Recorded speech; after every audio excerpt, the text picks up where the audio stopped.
सभी को नमस्कार।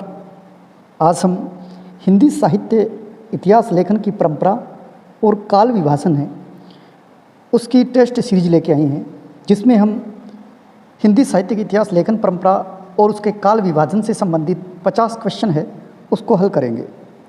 तो शुरू करते हैं। पहला प्रश्न, हिंदी साहित्य के इतिहास लेखन का प्रथम प्रयास किस भाषा में किया गया? यानी हिंदी साहित्य का इतिहास जो लिखा गया वो सबसे पहले किस भाषा में लिखा गया? जर्मन भाषा में या फ्रेंच भाषा में या हिंदी भाषा में या अंग्रेजी भाषा में? ये जो चार ऑप्शन है इसमें से जो सही है वो है फ्रेंच भाषा में। यानी हिंदी साहित्य इतिहास लेखन का जो शुरुआत की गई वो किस भाषा से की गई? फ्रेंच भाषा से। तो इसका उत्तर है वो 2 नंबर, फ्रेंच भाषा।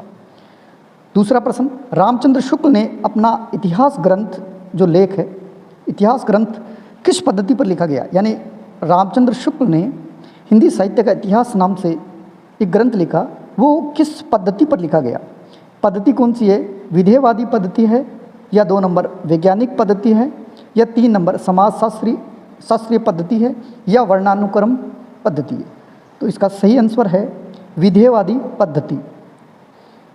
उसके बाद में तीसरा प्रश्न, तज़किरा-ई-शौराई हिंदी नामक ग्रंथ है, यानी ये गारसे तासी जिसने फ्रेंच भाषा में हिंदी साहित्य का इतिहास लिखा, उसी के इतिहास से संबंधित इसी का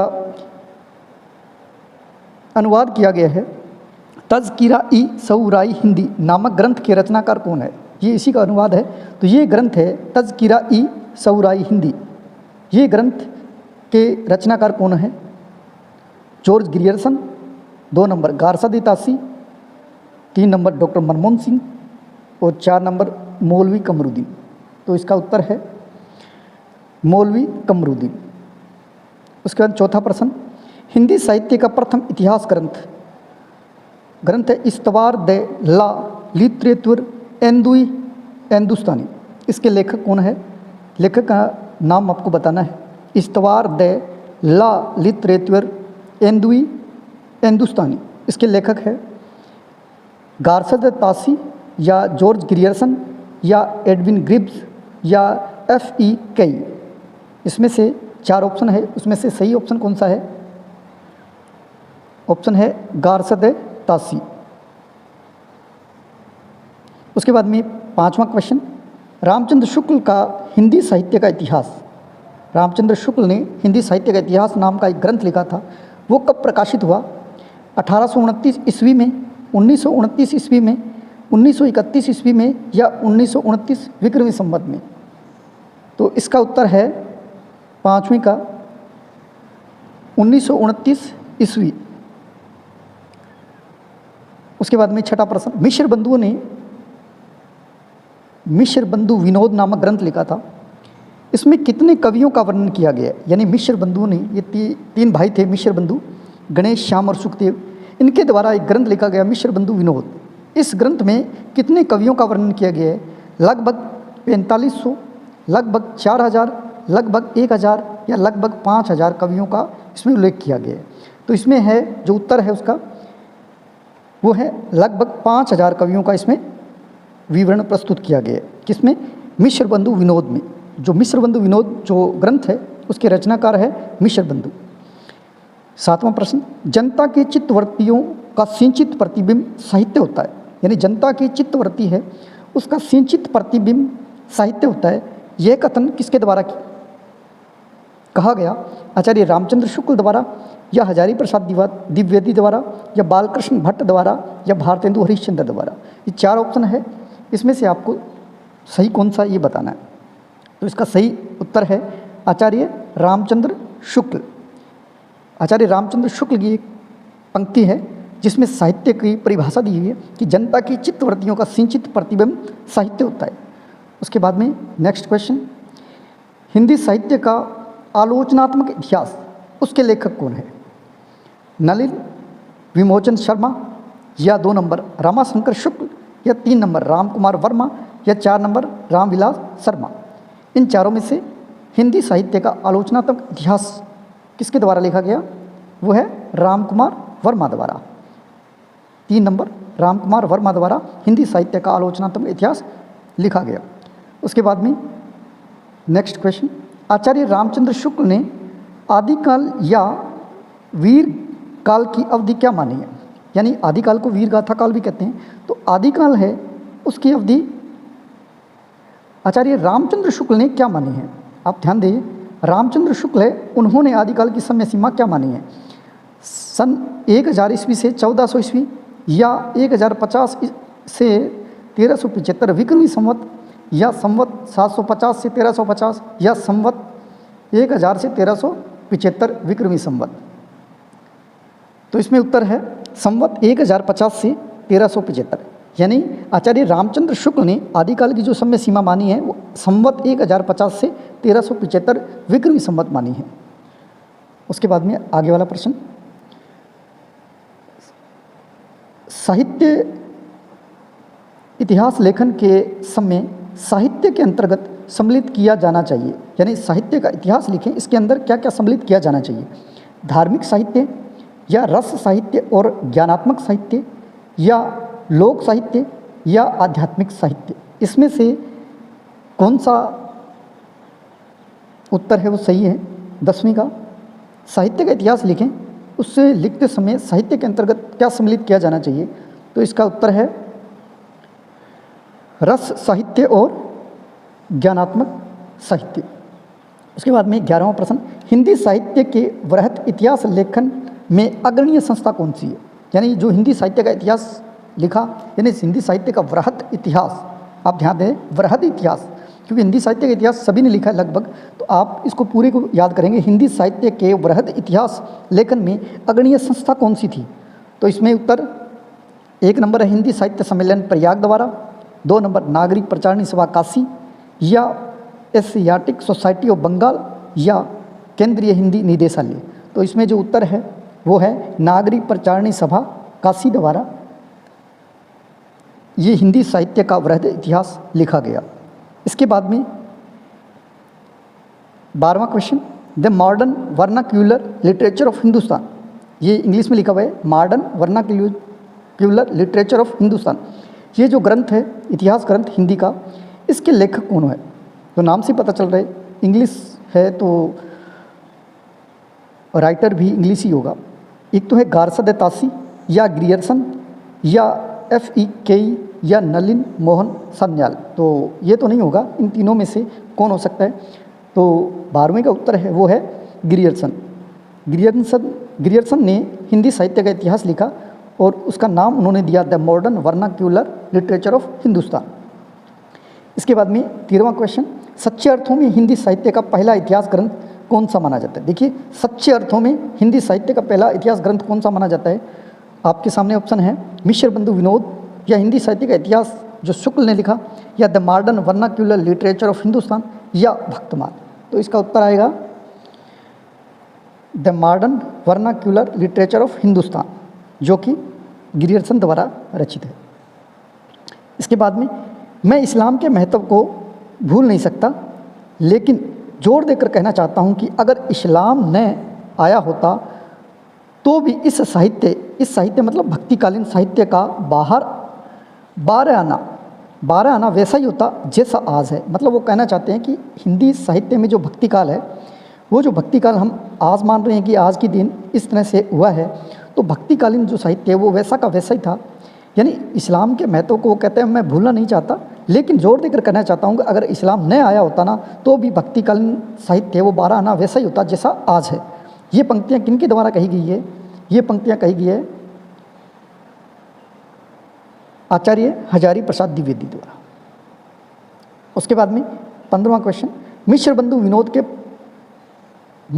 विनोद एक इतिहास ग्रंथ है, उसके लेखक है मिश्र बंधु। उनके 4 भाग है, इसमें से ये पूछा गया प्रथम 3 भाग है वो कब प्रकाशित हुए थे? यानी प्रथम 3 भाग है वो कब प्रकाशित हुए थे? वो हुए थे 1913 ईस्वी में। 4 नंबर ऑप्शन 1913 ईस्वी में।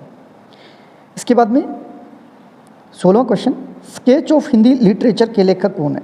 यानी हिंदी साहित्य का इतिहास ये स्केच ऑफ हिंदी लिटरेचर, उसके लेखक कौन माने जाते हैं?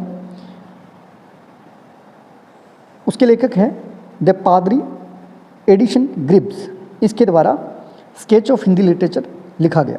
उसके बाद में 17वां क्वेश्चन, आचार्य शुक्ल का हिंदी साहित्य का इतिहास किस पुस्तक की भूमिका के रूप में लिखा गया था? यानी आचार्य रामचंद्र शुक्ल ने हिंदी साहित्य का इतिहास 1929 ईस्वी में लिखा। ये पहले एक पुस्तक के रूप में था। ये किस पुस्तक की भूमिका के रूप में लिखा गया था? उस पुस्तक का नाम पूछ रहे हैं कि उस समय क्या था, नागरी प्रचारणी पत्रिका के नाम से था, या हिंदू साहित्य का इतिहास, या हिंदी शब्द सागर, या हिंदी भाषा का विकास? तो इसका उत्तर है हिंदी शब्द सागर। 3 नंबर ऑप्शन, हिंदी शब्द सागर की भूमिका के रूप में हिंदी साहित्य का इतिहास लिखा गया। नेक्स्ट क्वेश्चन, हिंदी साहित्य की भूमिका जो रचना है वो किसकी है? हिंदी साहित्य की भूमिका, और ये लिखा गया है आचार्य हजारी प्रसाद द्विवेदी के द्वारा। हिंदी साहित्य का संक्षिप्त इतिहास, उसके लेखक कौन है?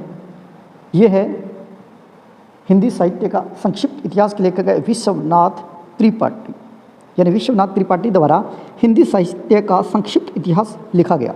उसके बाद में 20वां क्वेश्चन, हिंदी साहित्य का दूसरा इतिहास कृति किसकी है? देखो ये सारे हिंदी साहित्य का इतिहास है, लेकिन इतिहास जिसने भी लिखा उसने अपना अपना नाम दिया। किसी ने हिंदी साहित्य का संक्षिप्त इतिहास दिया, किसी ने हिंदी साहित्य की भूमिका नाम दिया, किसी ने हिंदी साहित्य का दूसरा इतिहास दिया। तो सभी जो इतिहास लेखक है, उन सभी के राइटर है, लेखक है, उन सभी का नाम आपको याद करना है। हिंदी साहित्य का दूसरा इतिहास किसके द्वारा लिखा गया? ये है डॉक्टर बच्चन सिंह के द्वारा लिखा गया। इसके बाद रचनाओं को रचनाकार है उनके साथ सम्मिलित कीजिए, यानी हिंदी साहित्य का अतीत। ऐसा प्रश्न पूछा जाएगा आपसे कि हिंदी साहित्य का अतीत है, ये किसने लिखा? हिंदी काव्य धारा, ये भी क्या है? हिंदी साहित्य का इतिहास है, ये किसके द्वारा लिखा गया? हिंदी साहित्य की कहानी किसके द्वारा लिखी गई? आधुनिक साहित्य। इन सभी का आगे जो राइटर है, लेखक है, उन सभी से मिलान करना है। तो इसमें आपका जो उत्तर है वो है 3 नंबर, यानी कि हिंदी साहित्य का अतीत ये लिखा गया है विश्वनाथ प्रसाद मिश्र द्वारा। हिंदी काव्य धारा तो ये लिखा गया है राहुल सांकृत्यायन का। हिंदी साहित्य की कहानी ये लिखी गई है प्रभाकर माचवे की, और आधुनिक साहित्य लिखा गया है नंद दुलारे वाजपेयी के द्वारा। तो आपको इन सभी को याद करना है।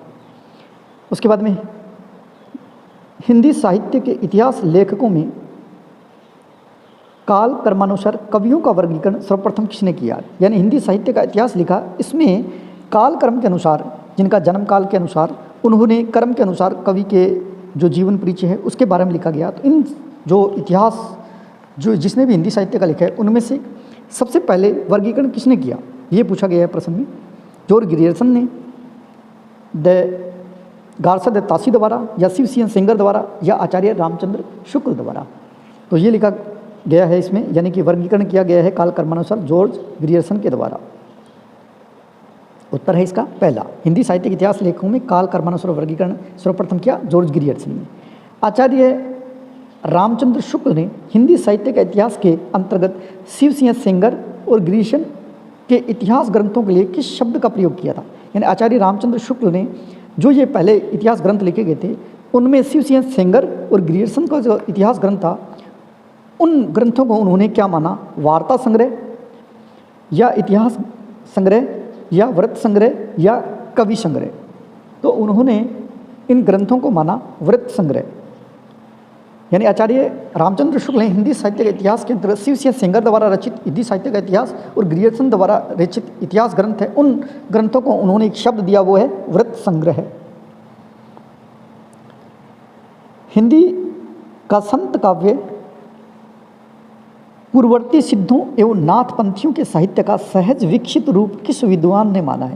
यानी हिंदी साहित्य का संत काव्य पूर्ववर्ती सिद्धों एवं नाथपंथियों के साहित्य का सहज विकसित रूप किस विद्वान ने माना है संत काव्य को? तो ये मानने वाले हैं आचार्य हजारी प्रसाद द्विवेदी।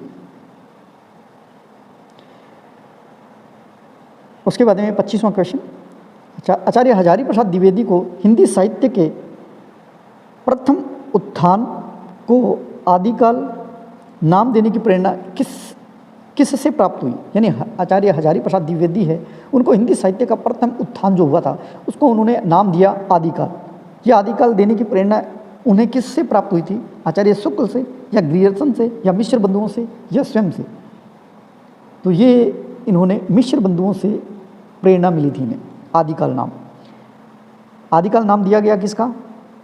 आदिकाल को आदिकाल नाम दिया हजारी प्रसाद द्विवेदी जी। और उन्हें प्रेरणा कहाँ से मिली? मिश्र बंधुओं से।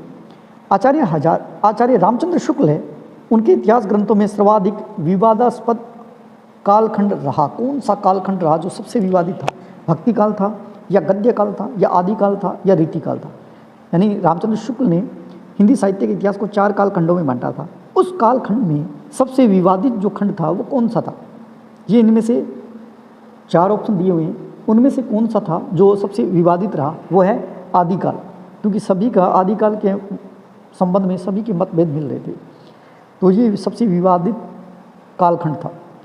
उसके बाद में 27वां क्वेश्चन, रामकुमार वर्मा ने अपने आलोचनात्मक इतिहास ग्रंथ में किस कालखंड का विवेचन प्रस्तुत किया है? यानी रामकुमार वर्मा है ना, उन्होंने एक अपना हिंदी साहित्य का इतिहास लिखा, हिंदी साहित्य का आलोचनात्मक इतिहास।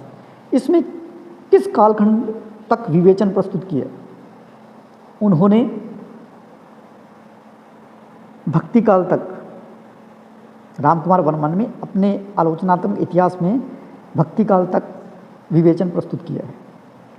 उसके बाद में next question, Asiatic society of Bengal, यानी एशियाटिक सोसाइटी ऑफ बंगाल पत्रिका के विशेषांक के रूप में किस ग्रंथ की रचना हुई थी? एशियाटिक सोसाइटी ऑफ बंगाल पत्रिका के विशेषांक के रूप में किस ग्रंथ की रचना हुई थी? हिंदी साहित्य का इतिहास, मिश्र बंधु Vinod, the modern vernacular literature of Hindustan, या गार्सद का ग्रंथ? तो इसमें जो उत्तर है 28 का वो है the modern vernacular literature of Hindustan, यानी एशियाटिक सोसाइटी ऑफ बंगाल पत्रिका के विशेषांक के रूप में the modern vernacular literature of Hindustan है, उस ग्रंथ की रचना हुई थी। उसके बाद में 29वां क्वेश्चन, उत्तर अपभ्रंश को पुरानी हिंदी की संज्ञा किसने दी थी? यानी कौन से कवि है या इतिहास लेखक है जिन्होंने उत्तर अपभ्रंश है उसको पुरानी हिंदी नाम दिया था? वो है चंद्रधर शर्मा गुलेरी। यानी पहला ऑप्शन चंद्रधर शर्मा गुलेरी। उसके बाद में 30वां क्वेश्चन है, जैन कवि है पुष्पदंत, पूर्व में किस संप्रदाय के अनुयायी थे? यानी जैन कवि है तो ये पहले पुष्पदंत किस संप्रदाय के अनुयायी थे? वो है शाक्त उस संप्रदाय के अनुयायी थे। हिंदी साहित्य का विवेचनात्मक इतिहास लिखने वाले विद्वान है, यानी हिंदी साहित्य का विवेचनात्मक इतिहास किसने लिखा? तो इसका उत्तर है सूर्यकांत शास्त्री। सभी का दिमाग गया होगा नलिन विमोचन शर्मा के साथ में, तो दर्शन है, ध्यान रखना, हिंदी साहित्य का इतिहास दर्शन ऐसा कुछ है, उसमें है नलिन विमोचन शर्मा। तो आप ध्यान रखें, हिंदी साहित्य का विवेचनात्मक इतिहास है वो किसने लिखा? सूर्यकांत शास्त्री द्वारा। उसके बाद में हजारी प्रसाद द्विवेदी द्वारा रचित इतिहास ग्रंथ कौन सा नहीं है? यानी हजारी प्रसाद द्विवेदी ने इतिहास ग्रंथ कई लिखे हैं, उनमें से इनका निम्न में से कौन सा नहीं है पूछा है। तो हिंदी साहित्य की भूमिका बिल्कुल इनका है, हिंदी साहित्य का आदिकाल इनका है, हिंदी साहित्य का उद्भव और विकास ये भी इनका है। तो कौन सा नहीं है? हिंदी भाषा का विकास ये इनका नहीं है। तो उत्तर कौन सा सही होगा? 4 नंबर, क्योंकि इनमें से हमें पूछा गया है कौन सा नहीं है।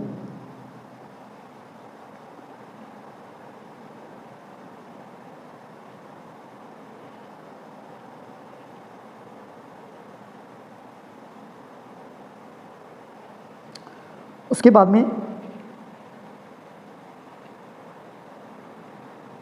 33वां क्वेश्चन,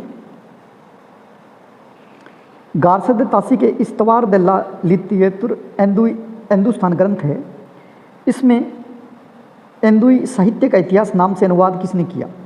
जो ग्रंथ है गार्सद तासी का इस्तवार दल्ला लितियतुर हिंदुस्तान ग्रंथ है, इसका हिंदुई साहित्य का इतिहास नाम से, यानी इसी ग्रंथ का गार्सद तासी का ग्रंथ है उसी का हिंदुई साहित्य का इतिहास नाम से अनुवाद किया था, वो किसने किया? तो इसका उत्तर है डॉक्टर लक्ष्मी सागर वार्ष्णेय, इन्होंने किया था। फिर नेक्स्ट क्वेश्चन, राहुल सांकृत्यायन का लेख है हिंदी के प्राचीन कवि और उनकी कविता, 1933 में किस पत्रिका में यह छपा था? यानी राहुल सांकृत्यायन का लेख है हिंदी के प्राचीन कवि और उनकी कविता, आपसे पूछा जाए हिंदी के प्राचीन कवि और कविता किनका ग्रंथ है, तो आपको वो राहुल सांकृत्य हैं इनका। कब प्रकाशित हुआ? 1933 में। और किस पत्रिका में छपा?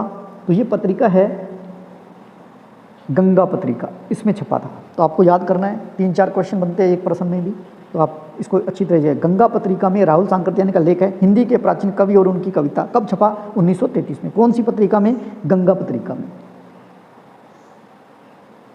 उसके बाद में आचार्य शुक्ल ने जो ग्रंथ लिखा था इतिहास ग्रंथ, उसके विषय में कौन सा कथन सही नहीं है? युग की परिस्थितियों को महत्व दिया गया है उसमें, कवियों के जीवन चरित्र के स्थान पर साहित्यिक महत्व है, काव्य धाराओं और युगों की साहित्यिक प्रवृत्तियों का उल्लेख है, या साहित्यिक प्रवृत्तियों के निर्माण में परंपरा का महत्व है। इसमें से कौन सा इसके आचार्य रामचंद्र शुक्ल है उसके इतिहास ग्रंथ के विषय में कौन सा कथन सही नहीं है, ये बताना है। तो ये सही नहीं है, वो ये नहीं है कि जो चौथा ऑप्शन है साहित्य प्रवृत्तियों के निर्माण में परंपरा का महत्व उन्होंने नहीं दिया है। 36वां क्वेश्चन, किस विद्वान ने हिंदी साहित्य का आरंभ भक्ति काल से माना है? यानी किस विद्वान ने हिंदी साहित्य का आरंभ है ना वो भक्ति काल से माना है? आचार्य हजारी प्रसाद द्विवेदी ने, आचार्य रामचंद्र शुक्ल ने, डॉक्टर नगेंद्र ने, डॉक्टर रामकुमार वर्मा ने। यानी हिंदी साहित्य का आरंभ भी भक्ति काल से माना है। ऐसा मानने वाले कौन है? वो है आचार्य हजारी प्रसाद द्विवेदी। इन्होंने हिंदी साहित्य का आरंभ भक्ति काल से माना है, आचार्य हजारी प्रसाद द्विवेदी द्वारा। 37वां प्रश्न, हिंदी साहित्य की नींव का वह प्रस्तर है, यानी हिंदी साहित्य, यह हिंदी साहित्य की नींव का वह प्रस्तर है जिस पर आचार्य शुक्ल ने अपने सुप्रसिद्ध इतिहास का भव्य भवन निर्मित किया। कथन किससे संबंधित है? यानी ये जो कथन है यह हिंदी साहित्य की नींव का वह प्रस्तर है जिस पर आचार्य शुक्ल ने अपने सुप्रसिद्ध इतिहास का भव्य भवन निर्मित किया है। ये कथन किससे संबंधित है? ऑप्शन दिए हुए हैं, इसमें से कौन सा सही है? यह है ग्रियर्सन के इतिहास से। उसके बाद में हिंदी में किसी भारतीय द्वारा लिखा गया पहला इतिहास है, यानी हिंदी साहित्य का इतिहास लिखा, उसमें पहला भारतीय इतिहासकार कौन है जिसने हिंदी साहित्य का इतिहास लिखा? यानी हिंदी में किसी भारतीय द्वारा लिखा गया पहला इतिहास, यह कथन मिश्र बंधु विनोद के संदर्भ में किसका है? किसने कहा था ऐसा? मिश्र बंधु विनोद के मिश्र बंधु विनोद, यानी मिश्र बंधुओं ने हिंदी साहित्य का इतिहास लिखा, उसका नाम है मिश्र बंधु विनोद। इसके संबंध में ये कथन कहा था, हिंदी में किसी भारतीय द्वारा लिखा गया पहला इतिहास है यह कथन मिश्र बंधु विनोद, यानी मिश्र बंधु ने एक ग्रंथ लिखा, उसका नाम है मिश्र बंधु विनोद। इसके बारे में किसका कथन है ये? और ये कथन है डॉक्टर सुमन राजे का। सुमन राजे ने ऐसा कहा था, इतिहास शुक्ल जी ने जुटाया है, जगाया नहीं है। शुक्ल जी से संबंधित यह कथन किसका है? यानी शुक्ल जी के बारे में ये कथन किसी ने कहा है कि इतिहास शुक्ल जी ने जुटाया है, जगाया नहीं है। तो ये कथन कहने वाले कौन है? ऑप्शन दिए हुए हैं, डॉक्टर जैनेंद्र, डॉक्टर नामवर सिंह, नंद दुलारे वाजपेयी, डॉक्टर रामविलास शर्मा।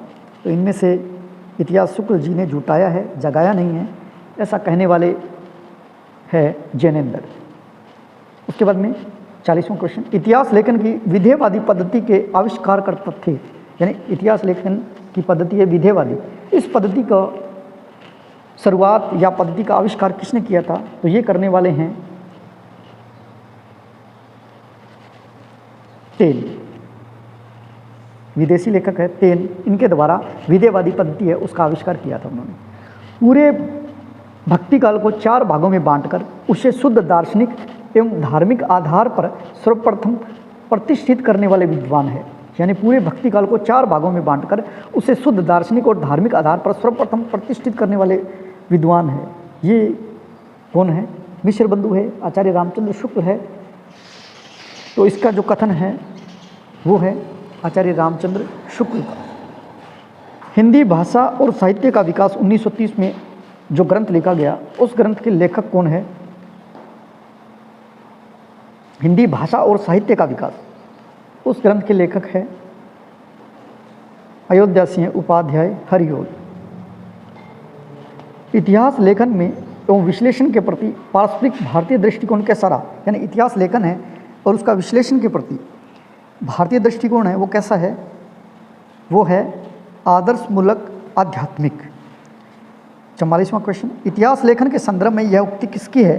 केवल अतीत ही वर्तमान को प्रभावित नहीं करता, वर्तमान भी अतीत को प्रभावित करता है। बहुत शानदार डेफिनेशन है कि इतिहास है वह केवल अतीत को ही प्रभावित नहीं करता बल्कि वर्तमान भी अतीत को प्रभावित करता है। और ऐसा कहने वाले हैं टी.एस. इलियट।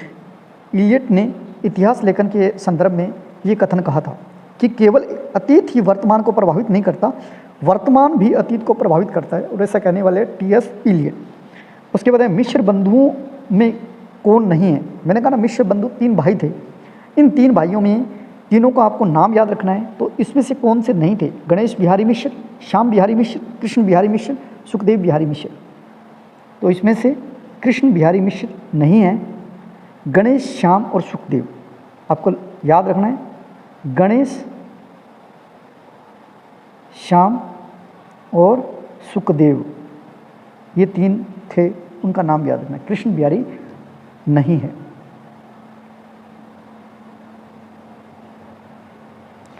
उसके बाद में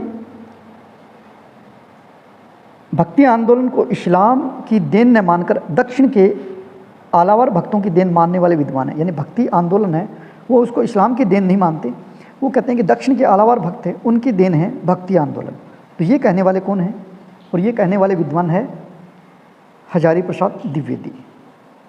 उसके बाद नेक्स्ट क्वेश्चन, हिंदी साहित्य का अतीत तथा वाड़म्य विमर्श ग्रंथों के रचयिता कौन है? यानी हिंदी साहित्य का अतीत और ये जो हिंदी साहित्य का अतीत जो ग्रंथ है उसके रचनाकार है विश्वनाथ प्रसाद मिश्र। उसका नेक्स्ट क्वेश्चन, आधुनिक हिंदी साहित्य का इतिहास 1934 में लिखा गया, उसके रचनाकार कौन है? आधुनिक हिंदी साहित्य का इतिहास 1934 में लिखा गया और उसके रचनाकार है श्री कृष्ण शंकर शुक्ल।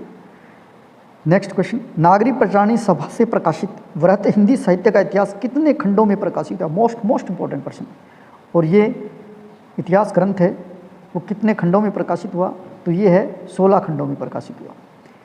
अंतिम क्वेश्चन, नागरी प्रचारणी सभा द्वारा प्रकाशित हिंदी साहित्य के इतिहास के पृष्ठभाग रीतिकाल, जिसमें रीतिबद्ध काव्य का संपादन किसने किया? ये देखिए, नागरी प्रचारणी सभा है उसके द्वारा प्रकाशित हिंदी साहित्य का इतिहास, उसके षष्ठ भाग, छठा भाग है जिसमें रीतिकाल दिया हुआ है, उसमें रीतिबद्ध काव्य है, उसका संपादन किनके द्वारा किया गया है?